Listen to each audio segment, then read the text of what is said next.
Muziki ya dowry. Kuna pale nilikuwa natarajia pesa lakini haikutosha. Nilikuwa natarajia pesa pale haikutosha. So nikapigia yeye. Sasa hiyo dowry imekaribia. Ni leo. So tumebaki mahali wameshapika wanatungoja, nikamwambia Karo unajua nini? Vile niko kuna ile pesa nilikuwa natarajia haijafika. Kai. Tutafanyaje? That is the year 2008. 8. Kai. Akaniambia, so unatakaje? Nikamwambia no, ni kama itabidi unikope. Nilete babako alafu nitakurudishia. Yeah, so sijailipa paka leo. Akakupatia. So akanipatia kupelekea babake. Nikamwambia wazee, niko sawa sasa tunaweza enda.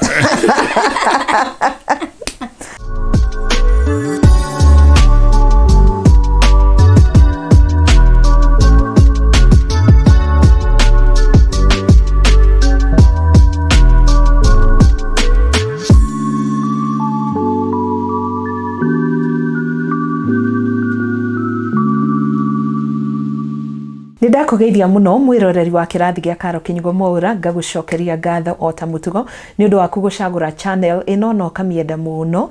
Ni ritwa riakwa ni Karo Kinyugo MWAURA, na muthenya wa umuthi ni tabarira ingi iria wendete ya How We Met, haria tukurehagira endwa magatwira kuria marutanire. Ririkana ngwiraga ati wendo umaga kuraya na andu macemanagia kuingi, nginyagia riu ni tukoretwo tuhostete andu maumite kundu gutiganite. Tukona mundu wari muhuri wa bica nake mutumia wake ari mwandiki wa mohoro, tugacemania na mundu waikaraga Mathare nake gwakorwo ati nake mwendwa wake aumite oroku mwena ucio wa Mathare. Na muthenya wa umuthi tuikarite thi na a very lovely couple aria ni Pastor Solomon Were na mutumia wake Karo Were, makoretwo hamwe kihiko-ini kwa ihinda ria miaka 15 unakara umwe 2 3 uguo nginya 15 years. Na muthenya wa umuthi maratwira ati macemanirie kundu kanitha-ini hindiria pastor ari, hindiria Solomon ari pastor nake Karo ni kuina ainaga thiini wa kanitha iyo.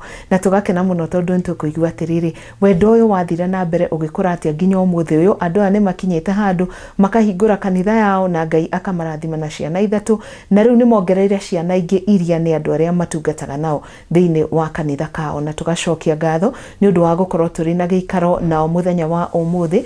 Tabarira ya umuthi tumitafanirie thiini wa mukawa wa Oddly Gardens Katani iria ricio Kimau, na ni mukawa muthaka muno uria uhete andu kundu gwa kurara, niri na kundu gwa gwikira mohiki na wikire birthdays no wike baby showers.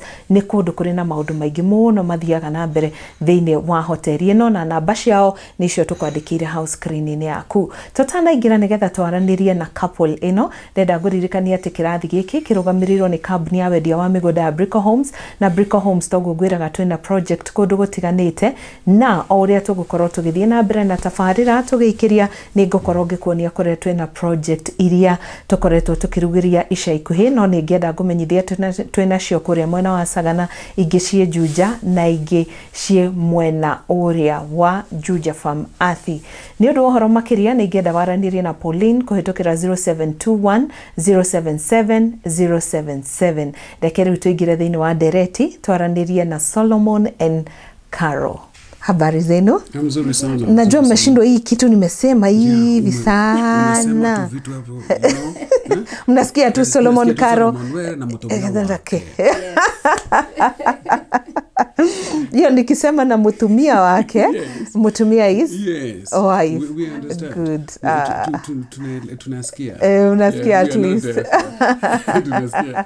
Wow, thank you so much. I'm very happy to host you today. Asante sana. Yes, and I know that your story is going to inspire a lot of people, because like I briefed you before we did this interview, tungependa sana watu wajue ya kwamba marriage works, because the notion out there is that there are no good men or women left to fit in marriage, but I truly believe that there are, and that is why this program is in existence.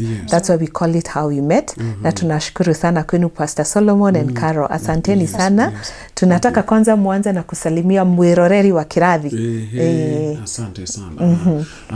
Tuna wasalimu Karo ambaye ni host wa hii program ni rafiki yetu sana kifamilia na very passionate journalist ambaye ni very passionate, especially in matters marriage, matters family and stuff.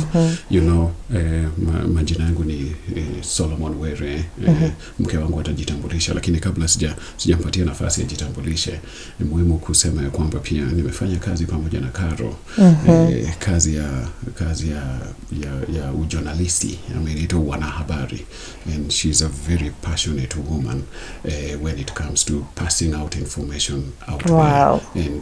And we really put thumbs up for her. Thank you. I know her together with her husband, yes, and family. They are wonderful people. Na wakati ambapo walitutafuta kuhakikisha kwamba pia mambo yetu ya ndoa, vile tulipatana, vile tunaendelea, vile ambavyo tunakabiliana na changamoto hapa na pale, kwamba tuilete kwenye runinga na kwenye channel yake, tuliona kabisa ni fursa nzuri ya kukua baraka kwa wengine pia. Yeah, so tunashukuru sana. Kwa hivyo you know, Karo MWAURA is a blessing. Is a blessing to many people and continues to bless many families, and Thank you know, and today we are here also to be a blessing to someone. Something we might say, something we might share about our experience that might be an inspiration or an encouragement. Wow, thank you so much, Solomon. It's your turn, Karo. Usalimia mwiroreri wa kirathi ya Karo KINYUGO MWAURA. Mwiroreri wa kirathi. My name is Caroline Were. I'm married to Solomon Were, and I thank God because of this program. I believe that you will be inspired and that you will be encouraged, because we will not just speak about words and experiences, but also about the Christ that lives in us. And I know it's powerful.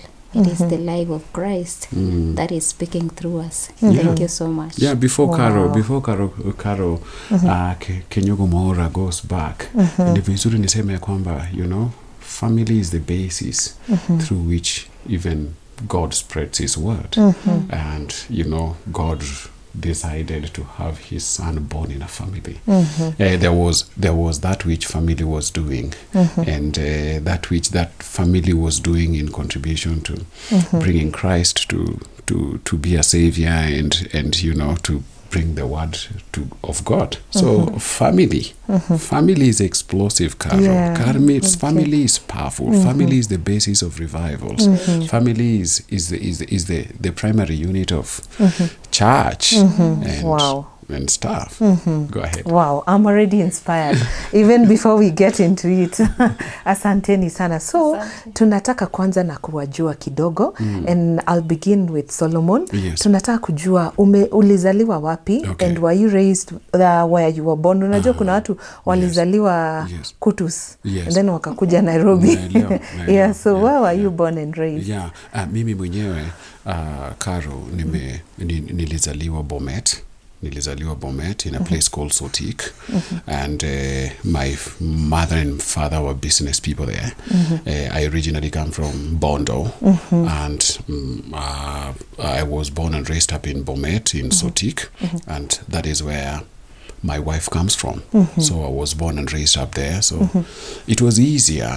It was easier to get to relate with a woman who is coming from where I am familiar with, other than going back home, you know. Yeah, many people prefer to go back home to get a woman from the roots, but I was quite unfamiliar with that which I didn't know. Yeah, in Bondo. They are the people that I know. You know, it's like when she talks in Kalenjin, I don't have a problem. So umesema hata akiongea Kalenjin unaelewa kiasi? Yes, I'm very familiar with Kalenjin. I'm not just familiar with the language, but also their ways, their you know, their customs and stuff, because since I was born, I went to, you know, primary school right there, secondary school right there. They were the majority in the secondary school, and etc.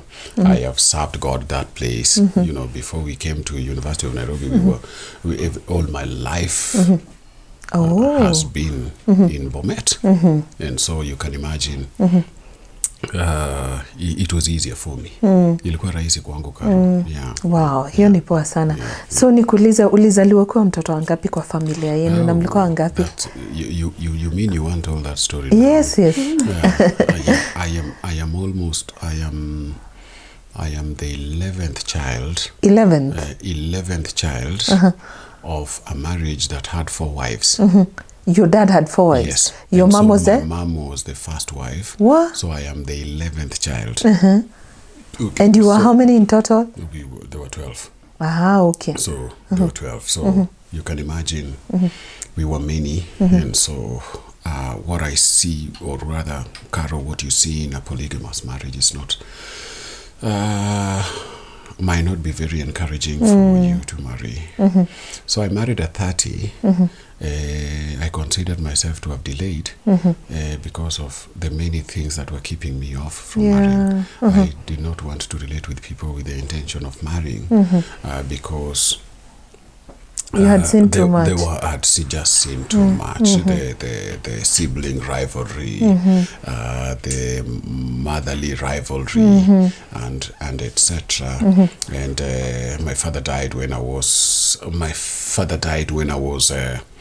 Was it? When I was in Form 3, which was I was 17 years old. Oh, sorry. And so I got to be raised up. Ama nililelewa na nilikaa mostly since age 12. I came to where my father was. My mother had gone home, so I came to where my father was with other stepmoms. So I was raised up by stepmoms from age 12. So I was more or less a very lonely boy. Oh, sorry. But someone came along, eh? Yes. So, Carol, tell us why you were born and raised. Yes, I was born and raised in a place called Bomet, the same place where my husband was raised, and a place called Sotik. Yes, that's where I was born and raised. I went to school there. And actually, I went to school with the same primary school he went. Yes. And I was in the same class with the sisters and the brothers. Yes. The sisters and the brothers, we were in the same class. But younger ones, because she's younger. Okay. I don't remember seeing him. In school? Yes. Okay. Yes. Okay. Yes. So now, Carol, I want you to tell us, tuingie sasa hapa, kuhusiana na marriage ama relationships kidogo. Tell us, ukiwa msichana mdogo ukiwa kule Sotik, not even mdogo sana, let's say from 18 and above, what was you thinking about marriage? Na ulikuwa unafikiria, mimi siku moja nikiolewa, nataka bwana ako na hizi qualities. What did you used to think about when you thought of marriage and the kind of man you want to get married to? Wow. Yangu ni long story. Wacha tuisikie. Lakini sitaki kuenda hapo. Marriage was I viewed where I was brought up according to what my mother and my father had. It wasn't so encouraging, but at the same time it was like a prayer item for me. It would be like a way out, a way out of maybe getting out of the home where I was raised, because my mother used to be beaten like every day because my father was a drunkard. So I never desired, or I never saw anything good concerning marriage, and it was difficult for me. At the same time, I was fed up staying in my own home, and I thought the best way to get out of here is maybe to get married. That's when I get that was the only scapegoat. Yes, my freedom, because I lived in a place where we did not know peace. It was just conflict every day and every day. So, but I knew God wanted me to get married. There was that desire as a girl. And so I accepted Christ to be my savior when I was going to Form 1. So I grew in Christianity, and I knew what I wanted. So I began asking God and praying to give me a husband when I was of age. I was around 26, 27 years. And I thought, this is my time to get married. And actually I was feeling, nimechelewa. So nilikuwa, my conditions was mimi sikuwa naona ati mtu tall, dark and handsome. Yes. No. I just wanted a partner who loves God. Wow. Mtu, actually I was so specific. I will get married to a pastor. Wow. I will get married to a pastor, because if I get married to a pastor, he will not beat me. And he will not drink. Yes. Yes. So many things that girls look for. You only wanted a man of God. Nowadays, I don't even understand. You know? Me, I just wanted someone, a pastor, someone who is after God's heart, and someone who will not drink. Yes. So you didn't care it was a short man, tall man, rich. Those are not the things you were thinking about. No. I wasn't thinking about. I was just looking for freedom to get out of this hole. You know. You were born in a family of how many? I'm born in a family of 10. Yes, and I'm a fourth born. Wow, you're all from big, nice families. Yes, but one mother and one father. Okay. Yes. One thing, Caro, that my wife did not tell you is that immediately after high school and, you know, she was doing some short courses and stuff, her father tried to marry her off. And, you know, I was about to get there and ask, Yes. you know, where that region is, eh? Karibu niulize, early marriages are so common in that area. Did it ever happen to you? Yes. Yes. Actually, before they came to me, when I cleared Form 4, my sister had long been married. That's our elder sister, who is our firstborn.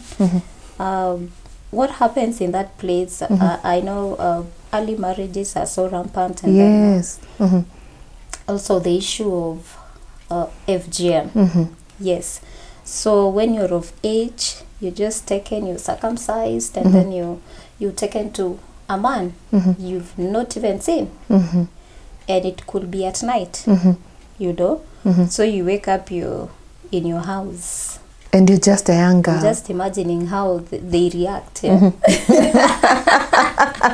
Once you wake up next to an old man or even a strange man. Next to baby. Yes. You have never seen the guy. How are you?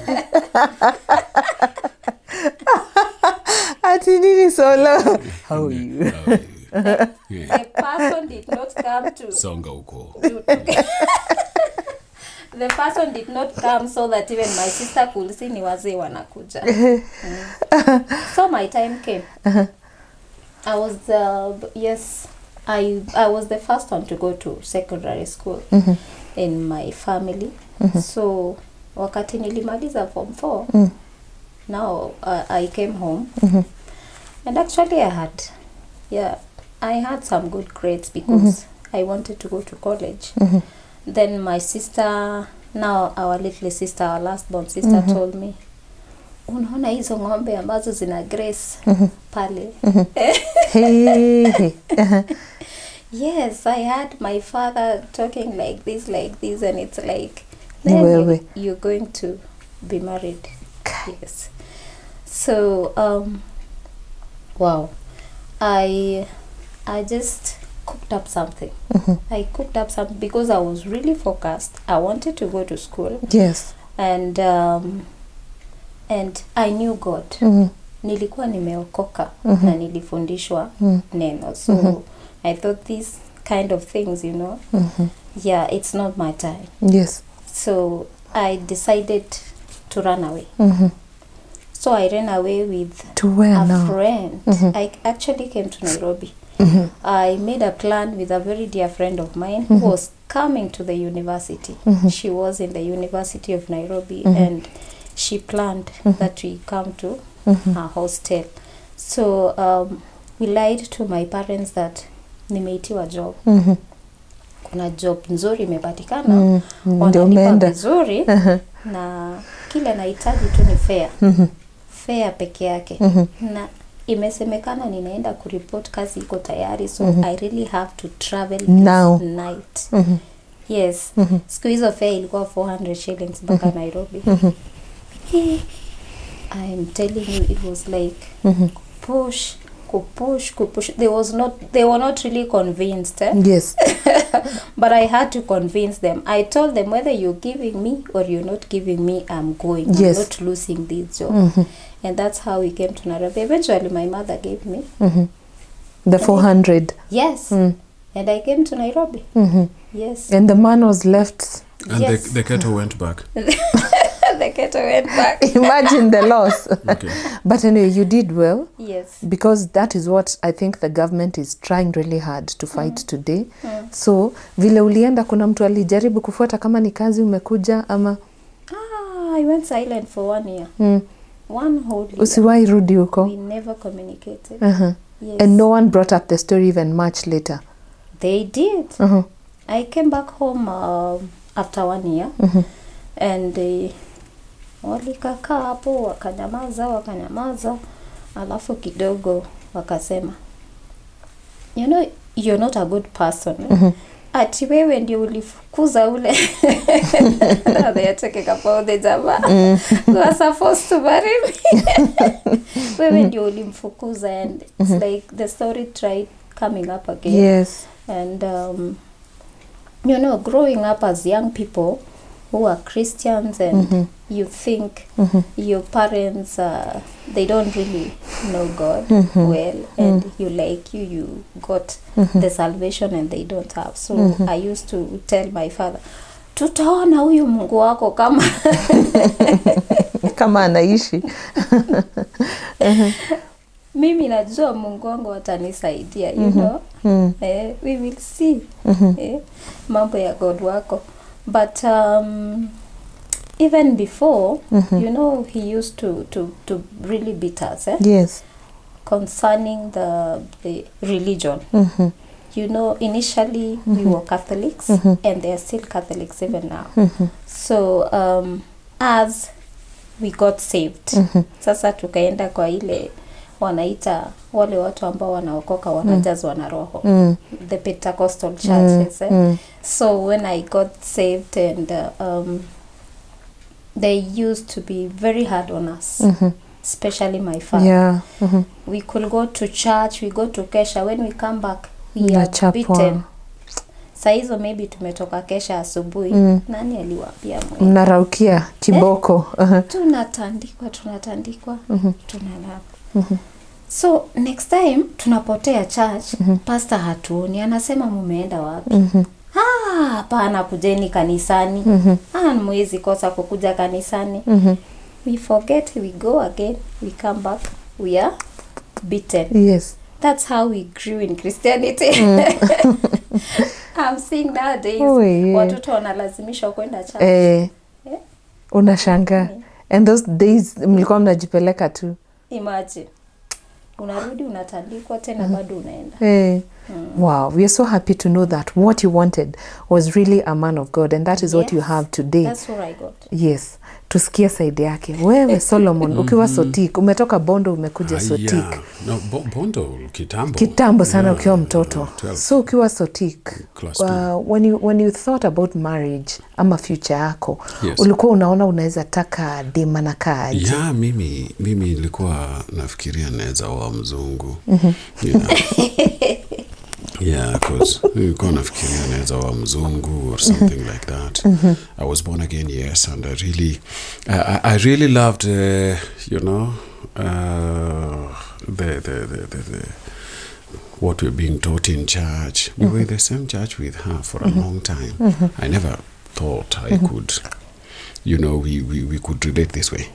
Yeah, because I was a pastor, she was singing, she was in praise and worship team and stuff, and we went on like that for a long time, going for, you know, missions and stuff, and there was nothing. Yeah, just relating with wale youth wa church. I was youth too. Yeah, so but I thought nilikuwa nasema maybe siku moja naweza oa mzungu, maybe siku moja nitaweza oa nini, but then came to 2007, Carol. 2007, 2008, when... Mzungu ulikuwa unaona atakuwa na nini solo? Yeah, I was just thinking of, you know, having pointy children. Yeah. And, you know, long hair. You know. Alafu niwe na mke moja, nisifanye kama baba yangu, you know. Yeah, because baba yangu alikuwa na wanne, and you only wanted one. And yeah, because you know, baba yangu alikuwa na nguvu kweli, because I can imagine, you know, bibi moja peke yake ni project, you know? You know? Na sasa kuna wengine watatu sasa. Bibi moja peke yake ni kazi. Kwanza ako na maneno 40,000. So kitambo moja kumalizia 40,000 alafu mwingine aanze. So nikasema, you know, Mungu siku moja utanipea tu moja. But I had nothing specifically, maybe tu mzungu or something. I know just that adventure. Yeah, even as girls used to say, naweza taka kuolewa na mzungu. You know, yeah, I know. Alejandro or something. Yeah. But you know, those things are, they are in the mind. Yeah, ukweli. Yeah, that 2007 now. 2008. This is now how you met, eh? Yes, this is now how we met. This is now not how we met. I told you we were meeting. We were together in the same church. But this is now how I said it can happen. 2007, 2008, you know, back in Sotik, where, you know, I was holding forth for my bishop, Bishop Joseph Kidenji, who had come back to, who had come to Nairobi because at the height of post-election violence, I was taking care of the church. Many things were happening, so, you know, and people were very lonely because there were upheavals outside and stuff. Yeah, I really gave marriage a thought. And I said, this lady who's been coming with her sisters here to pray and worship, hey, by the way, si inaweza kuwa. Saizo ni Karo. Yes, si inaweza kuwa. Yeah, so when I nikaenda nikamuuliza, do you think we can do something like marriage together? You asked her? Straight. Yeah, so bila hata kuficha. Yeah, bila hata kuficha. Do you think, akaniuliza, huh? Have you heard from God? You're a man of God. Have you heard from God? Then I told her, I have not heard from God. I have not had a dream. I have not had a voice. Neither have I been, you know, led supernaturally. But I just love you. Do you think we can make husband and wife? And she said, I'll think about it. Yeah. And I knew it was going to be positive. Yeah, when she said she's going to think about it. She's going to think about it. Yeah, because there were many young people. There were, I was very busy. Had lots of responsibilities here and there. And they said, when you come back with an answer, I'll be waiting.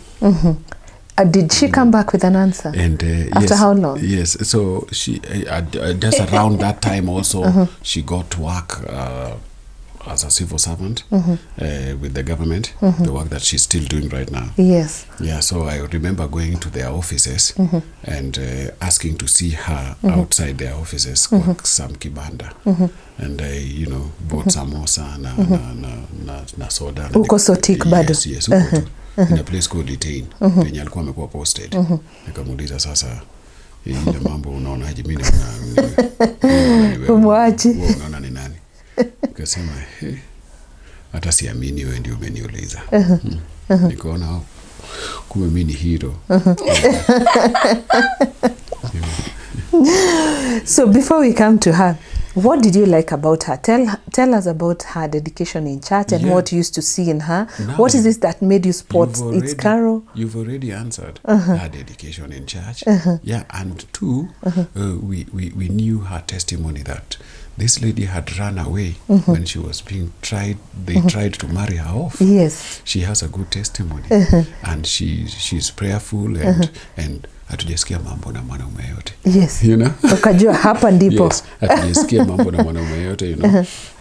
She was dedicated and they were really, she's during her you know, beginning years of salvation, they really went through a lot before her father left beating them. You know, they really went through a lot just coming to church. And so her testimony stood out. But when she asked me, like you're asking, what really do you love about me? And nikamwambia, what drew me to you ya kwanza? Ni jino ya mbele ambayo haitoshani na ingine. Ndio maana umeanza kucheka already. Yes. Ati ukamwambia ni jino ya mbele haitoshani na ingine. It made me laugh mpaka nikacheka. Inanichekesha. Inanichekesha, yeah. And then ni mpole pia, but alikuwa mpole of course mpaka nimuoe. Nilipomuoa ndio nikajua si mpole pia. She can really put her foot down and mnaacha hata kama mlikuwa mnaenda safari mnairisha. Yeah, so yeah, she was alikuwa mpole, alikuwa ongei sana, alikuwa you know, she was very humble and alikuwa I'm talkative. Yes. I like being talkative, going out, you know, more or less like sanguine ama sina kika kama ni hiyo. But you know, and nilikuwa naona nikioa a lady ambaye pia ni talkative kama mimi na ni outgoing kama mimi, hakuna mtu atabaki kwa nyumba. Itakuwa tu. Yes. Nikaona ni mpole, you know, of course, jino, nilipenda jino ya mbele. It makes her smile very beautiful. Yes, naona jino ya mbele. Nilipomwambia jino lako la mbele inanichekesha, nikaa naipenda. Akasema usiamini, you're making fun of me. No, she thought so. Yes, yes. Yeah, but that's true, you know. Mena yake si white kabisa. They are colored kidogo because walikunywa sana maji. Next to baba amechimba kizima, so next to them walikuwa kunywa maji. Wanakunywa maji ya chumvi. Yeah, so maji ya chumvi kadekala. So hizo zilikuwa zinanichekesha. Carol, let's come to you. Pasi amekwambia when ndiye nataka na when ndiye napenda. Give us the story from your side. How did that make you feel, and how did it grow now into that time umesikia hata mimi tutatembea naye pamoja? Hata kabla aseme, I was working somewhere, naitwa Sotik. Yes, just before I got the government job.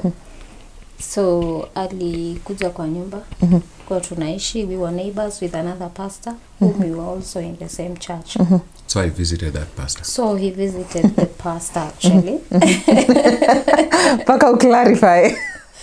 Yes. And he came to now my house. It was just next. And he tried to hug me. Yes. He tried to hug me. Lakini mimi sijai hug mwanaume. Sikuwa nimai hug mwanaume. And I told him, no, you can't hug me. You're not my boyfriend. Yes. You're not my boyfriend. You're not my husband. And you're not my husband. Tough, eh? Yeah. I never thought that he could ask me. Saindi anaiulizianga table stand. I never thought that he was even serious. But so I thought this guy wants to play. I thought he wanted to play with me. So I told him, you're not my boyfriend and I'm not going to hug you, because I never thought he was serious after all. But I wanted him to say what he wants. Yes. So that was before then. So when he asked me kanisani, and I gave him time. Nikamwambia ngojea kwanza, I'll tell you. Then I went to a friend of mine, the same pastor whom we were working together at the tea estates. So I told him, mtu fulani amekuja akaniambia ananipenda na anataka kunioa. You know, I didn't have a problem with that because I was praying God anipatie husband. But all along, as he told you, tumekuwa pamoja, tunaenda kesha, tunaenda missions, tunaenda witnessing. Yes, you know how the reserve looks like, and you walk for distance. So you serve together as youths, but those eyes were never opened, you know, to see that he could be Yes. a husband. I never, in fact, I didn't even like him. Nilikuwa naona ni mjuaji sana. Yeah, watu wana mistake hivyo. Ambaye ni mjuaji. But remember, nilikuwa naomba Mungu namwambia I want your will to be done. You know who is best for me. And before that, I had prayed for a long time for a husband. But as a girl, hata mimi kuna mtu nilikuwa na admire. And the same. Actually, he's my friend. Yes. His friend. Alikuwa na admire my friend. A very close friend. To date. And they have never To left date. each other. We are actually pastors together. Ah, Yeah, even by then your friend was still a pastor. Yes, and Yes. he's now a pastor in Kericho. Okay. So I had him in mind. Unacheki ule mtu mwenye anakuja ni kama ako karibu lakini afungui mdomo. Asemi chochote. He just wants to be there. Close. Many Close to brothers. you. He's not Sikaro, saying you know. anything. You know many brothers are like that, especially those in church. Yes. Nimeishi na wao sana. Unakunywa chai, mfanya everything. Ndio hao watu wanakuwa awasikia. Hakuna kitu anasema. Ni mabubu ama nini bana wao. Whereas watu wa ulimwengu, watu wa nje, they say everything more than they want to hear. It's true. But watu kanisani ni moyo wa mwanadamu. And you see a girl, mimi nilikuwa na nyamaza tu. You cannot express your feelings. You cannot ask a guy. That was bad. That was a taboo. Sio kama siku hizi. Siku hizi unaisema tu. Wasichana wanasema, but so the guy was there, he was there. You know, we used to maybe have parties together, fellowship together. You know, we could spend time together even during Christmas and I thought this guy, yenyewe vila anaonekana anakaa kama ananitaka lakini hafungui mdomo. And I think it went on for a while. And nilifika mahali penye I went back to God and I asked him whatever ideas I have in my heart, whoever I have in my mind, today God, I release. I'm not waiting on somebody. Hata kama ni huyo, I release him because you know what is best for me.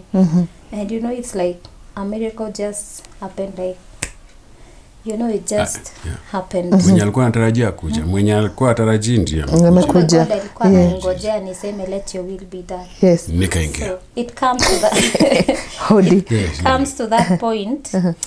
Ambapo that's a very important point. Yes. Where people release their will to the will of God. Sure. And maybe that's the point where God is waiting for us to decide. Not just asking God, please bless me with a guy. And you have somebody in mind. You tell God this one. But when you tell God, I know, you know what is good for me. Yes. You know what is it will best be for done. me. And yes, so that's when he came. And I told that friend, the pastor of mine, jamani, someone came and told me ananipenda. Hey, alikwambia nini? Na wewe ulimwambia nini? It was like fire. Yes. What did you tell him? They're my friends. Yes. So they were watching for me. Yes. Yes. So kamwambia sijamwambia kitu. Enda umwambie ndio. I tell him yes. Yes, so it was like it was an encouragement to me, and it was like a confirmation to me, because when he asked me, I felt like my eyes opened. My eyes opened, and I saw him in a different way. Aliniona kama mzee sasa. So yes, I saw him like kacha kumuona hivyo vingine. A partner. And it's like sijui God alifanyia nini moyo wangu, but I feel like yes, it's him, this is God. Yani ile tu unajua, yani nikakuwa na hiyo acceptance. Yes. Nikamwangalia vizuri, sio venye nilikuwa namuonaga, nikamwangalia vizuri. Akona niko responsible sasa. Akaona sasa ni huyo. Unacheki venye wadi nasema love covers a multitude of sins. Yes. Yes, my heart really changed, and actually, if I could imagine, it is the work of the Holy Spirit, because yes, it was like a transformation in my heart, and I accepted him, and I just loved him. Wow, what did you like about him now from there? And did you let him know? Yes, I went and told him. Yes. Alifeel ni kama dunia imefunguka pia. Yes, nikapanga dowry ama nikapanga kuvisit kwa upesi. So nilikuwa mtu kierere, so tukaenda nikaambia wazee kanisani, unajua I was the pastor, so na mzee 1 2 3 let's go tuone huyu, tunamuone nini, tumuone, tumwambie dada yake tuko na haja naye. Kabla hapo and we went in the night. Babake akasema kabla hapo alienda kwetu. Babake akasema sijaiona watu wanakuja kunisalimia jioni. Tulienda wawili tu. Mlikomeenda nyi wawili? That night, I think it's the same night we said akaturudisha. yes. Ala. Yes. Babake akaturudisha akamwambia enda bulete hata ingalao watu. You people, are you serious? Akanisindikiza. Sasa unajua nilichelewa kwenda nyumbani. And it was the same day I accepted. So veje tulifika home tukaingia. Sasa nikamuintroduce, nikamwambia baba yangu ni rafiki yangu.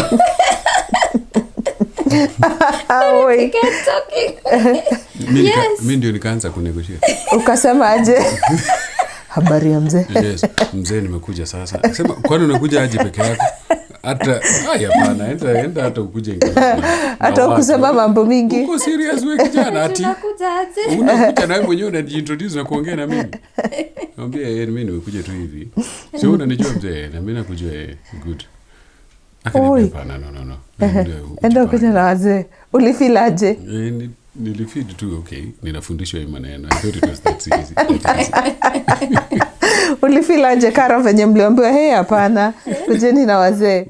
Lakini bado tulikuwa tumefurahi. Yes. Yeah, something had been born inside of us. It was easy for me to pick wazee kwa church because I was the pastor anyway. Yes. So wazee walifurahi sana kusikia maneno. Especially those who are, living around there. Some of them are even her relatives and then wazee church. Sema wow, our daughter ameangukia. Now what we need to do ni kuenda now. The most important thing ambayo nataka kuambia, kwa siku ya dowry, kuna pale nilikuwa natarajia pesa lakini haikutosha. Nilikuwa natarajia pesa pale haikutosha. So nikapigia yeye. Sasa hiyo dowry imekaribia. Ni leo. So tumebaki mahali wameshapika wanatungoja, nikamwambia Karo unajua nini? Vile niko kuna ile pesa nilikuwa natarajia haijafika. Kai. Tutafanyaje? That is the year 2008. 2008. Kai. Akaniambia so unatakaje? Nikamwambia no, ni kama itabidi unikope. Nilete babako alafu nitakurudishia. Yeah, so sijailipa paka leo. Akakupatia. Yes. So akanipatia kupelekea babake. Na hadi wa leo hujapatiana. Yes. Rudisha. Jokes. Yeah, so mama ilinitosha. Hata dowry nilikuwa nasaidiwa na washirika. Si hata ni mshirika. Hata alikuwa mshirika, so wow. Yeah, so washirika hata yalichangia dowry yake. Yeah. How are you feeling ukijua hiyo pesa haijafika bado? Mpaka sasa hiyo siku ulikuwa na feel niko na wazee tuko kwa church tunangojea tu gari zimespaka hapo nje nini wananingojea kunipeleka na pesa haijafika. Nikampigia akaniambia don't worry. Wow. I'll add you. Are you for real? Na akanitumia kwa nikaambia wazee niko sawa sasa tunaweza enda. Hadi ukatia base niko sawa. Ni watu mmechelewa wapi? Twende. Nani amechelewa hapa? Twendeni. They are keeping us. Yeah. Karo, please tell us. I don't know whether you should say that to whoever is watching or what, but not many people would do that. Watafila pana sitakupatia.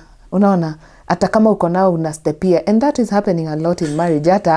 Hata ikiwa ni project mko nayo, you see your partner struggling but hutaki kumpatia anything because you want to hide like I don't have it but you have in the actual sense. Hata pengine partner wako atashindwa kulipa school fees But because you're the woman, you have the money. Unajua nowadays tunawekana ile notion ya kwamba my money is mine, but yake it's ours. Yes. So what is this that moved you to the point of nitakupatia for sure, and that was that day alikwambia tu hapo? Na kwani ulikuwa na hiyo pesa, ulikuwa umesave?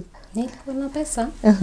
It was the same year I was employed in January, and we were getting married in August. Aza kuambia hata tulipanga ndoa within 6 months of friendship. Yes. So wakati aliniambia ana pesa, I think then kitu ambayo inaharibu watu ni a lot of information of what people do and blah blah. Maybe I will say my mind was still fresh. My mind uncorrupted, yes. Because I just got saved in Form 1, and I just knew the word of God, and I never knew kwamba ati pesa yangu ni yangu. No, I did not hold to that, and I saw this is a man of God, and he is in it. Na tunaenda kuona pesa yake ni yangu. You know, I never. Sasa umepata more than ile ulinipa. Ni kweli nimepata. And I never felt like ati nafaa kumnyima. I don't know, maybe I really wanted to get married, and yeah, they were coming to my home, and it wasn't a big deal for me. Wow, that's nice. Even never thought about it. Shortly after that, nikapanga mambo ya kuvisit my mother nini, you know.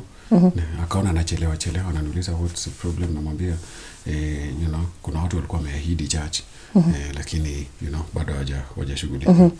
Yeah, so we need to go home kuvisit mother. Wow. Anasema we will just go. We will just go. God will help us. Yes. So wow, that's amazing. Akifanya shopping, nikifikisha kwa madhe, mimi namwambia madhe, hiyo ndio mimi nimekuletea. Ni yangu hii. Yes, kukuletea pia usalimia msichana. Yeah. Wow, that's really interesting. That's really nice. You know, when you've already decided that you're walking a journey together, you're already one. And now naona mkona kila mtu pete yake kwa mkono. Of course.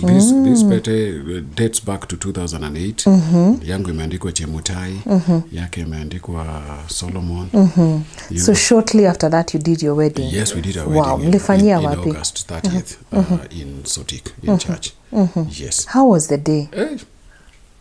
The day was wow. Yeah, but of course kuna zile butterflies before that, but God took care of everything. But huwa Mungu ananiprovidea dakika mwisho. Yeah, so siku hata soda ilikuwa you know, soda ilikuwa haipatikani, you know, ka divai ya siku hiyo ilisha. Yeah, so but ndugu akakuja kauliza what else do you need? Nikamwambia unajua ni reserve, so ukifanya wedding reserve, hata ukifanya kama ungefanya kireni ungejua watu wanakuja wengi, so inahitaji soda kama crate 20. Yeah, so ndugu akasimamia. Nikamwambia sisi nilikwambia tu itasimamiwa. By faith, eh? By faith. Wow. So everything went well. Everything went well, though. Wakati tulikuwa honeymoon tuko Kisumu, nilipigiwa simu na mtu kuambiwa kwamba kuna nyama 3,000 hujalipa. So mkiwa honeymoon. Marakisha honeymoon. Kwa nini ukaitikia kushika simu? Aliniandikia text, sikupokea simu, akaandika. Uliambia Karo? Nikaona undugu ni yake si safi. Ananidai nyama hata kwa honeymoon. Yeah, so God has been good. God has been good. Actually, it opens up Karo another very important subject of you know how you people deal with situations that come up in marriage, and my main thing has been, you know, just talk to her. Yes. We talk. We talk over everything. We just talk. Yeah, we just talk. Wow. And if when I'm not ready to talk, anangoja tu mpaka nitafunguka. Yeah, because at times a man is not ready to talk. Yeah, sure. nini kwanza, so unampea time. Atakapokuwa ready atafunguka, and then you just talk over everything. Yeah, hata your weaknesses, your strengths, you just talk about over everything. Yes, and you can surmount any mountain. You can mount any wall. Just talk. Just talk. Yeah, because if you have an issue, ladies have a very keen eye. They can tell you, if you do like this, I think you're wasting money here. I think this is where we are losing our money. I think this is where we are not planning well. I think this is where we are not. Yeah. So, you know, I can even tell your cameraman, kwamba he will be more stable when he marries than he is now. He may think he has money now. Na ameambiwa hivyo na watu wengi. Yeah. I hope imwaka. Yes, you know, he may think he has money now, but your money is best kept by a woman. Yes. Yeah, it multiplies. Helps you to plan, and then there's grace. The Bible says, you know, where people dwell in unity, God commands a blessing. Kuna tu vile Mungu anawasaidia, muna solve issues. Munapata tu neema, vitu vingine munapewa, vitu vingine you know, you don't have to buy everything. Because you're in a marriage, unapata grace. Yeah, so I agree with you. Unatumia money, unatumia pesa from very unexpected sources and stuff. Because you have a marriage, you have a family, it is a unit that has been established by God. God is responsible to finance it, and a wife helps you to manage the resources that comes your way. That is true. Wow, amazing. Carol, let me take you back to where Solomon has just talked about harusi. For you, this is a journey that you had walked, because hapo previously when you ulimaliza Form 4, karibu you were gotten into an early marriage. But now you prayed to God that you want a partner, you want someone who is a man of God. And eventually, hii safari imeenda polepole tu ikitimia hadi siku yenye ulivalia white gown and now you have your ring. So what does this wedding mean for you? Yes, I think by the time now we were getting married, I think tulikuwa tumepitia challenges, and it, you know, having that day come to fulfillment, it was something big. So kwangu, I think I went into like something like a sleep or something. Sababu si kujielewa from the day I got married mpaka 3 years, I think ndio nikaamuka. I think I went into a very deep sleep. Yes. I don't know where I was. Maybe the reality of life. Yes. The reality of marriage.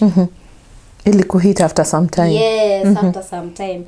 But since then, I think the day of marriage, I think nilikuwa tense. When I even look at the photos. Yes. Hata watu walikuwa wanashinda wakiniambia smile. You know? Smile. They were reminding me all the time. Oh, yeah. Smile. I think I was in a shock or something. I can't explain it really well. Yes. But I know how the day feels. Yes. Yes, I think it's tense or something. And, but you have a lot of visitors, you know. People have come, they are dancing, they are happy, we are coming to your marriage, everyone is happy, you know. But you. But me. Yeah. I don't know. But then surprisingly, I don't know why. There's something that you feel. Kuna kitu tumeku crowd kiasi. Yeah, it does. And mostly it happens to the lady, imagine. The ladies. Yeah.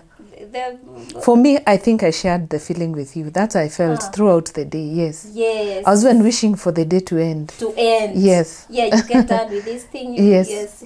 You remain the two of you. Good. Yes. Yeah. But I will say generally the day was amazing. Good. It was amazing. And God intervened. God was with us. That is the best thing.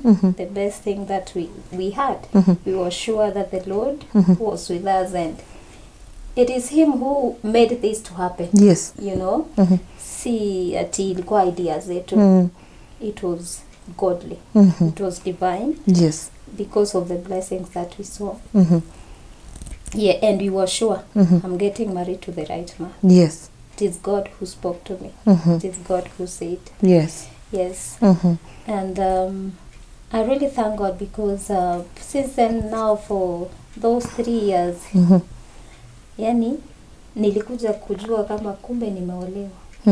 So married. Yes, I'm a wife to somebody. Yes, I live in our own house. Yes. We now have a child. Yes. Oh, you already had one in the 3 years, eh? Yes, within the 3 years. Yes, we had one. Yes. Born in the year 2000 2009. Oh, you did your wedding in 2008, December. so 2009. Okay. Yeah, 2009 December. I Okay. think we already had. Yeah. So then you settled in Sotik. Yes. So then when did you come to Nairobi, so now that we can go to part 2 of this story?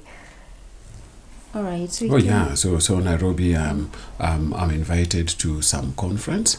I'm invited to some, youth, whatever. Fellowship. Yes, and then I come to the conference. After that, I talk to.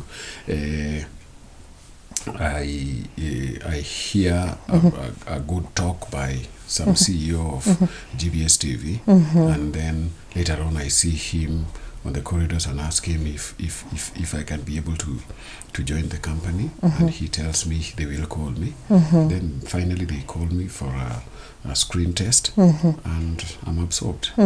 Yeah, and so I start coming to Nairobi, but going back. And you had left her every weekend. I go every weekend, and then later on within, is it 4 months, we plan how they will come over now with my only boy. Then now we have 3. We have 3. The youngest is 2 years.